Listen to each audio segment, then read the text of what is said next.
Well, good morning, ladies and gentlemen, and welcome to Grumman Pilots YouTube channel. And today we're going to be looking at the right elevator on a two-seater. That's where your trim tab is with your activating arm and the trim tab. On the bottom, there's that gap that everybody asks if we can seal that any kind of way to make it a faster airplane, but as you can see, that's not going to work out real well because, yeah, you can close it by moving it, but if you do that, you're going to be jamming up your trim.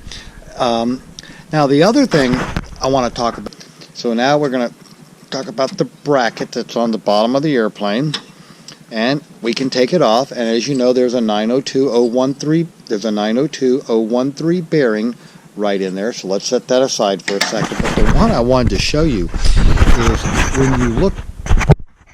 when you look at this control arm for the trim, and here's the trim actuator, you can see that it moves the trim. But what people don't know is there is a shim, which may or may not be needed depending upon spacing. And then you have this arm, but in this arm you have a bearing that nobody ever remembers to change. Let me pull that one out, and I wish I could remember the number of it. Shim's off.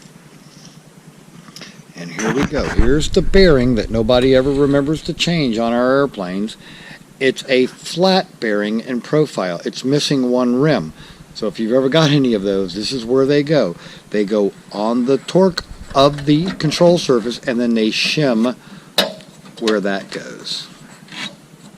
And now, as you might expect, there is a bearing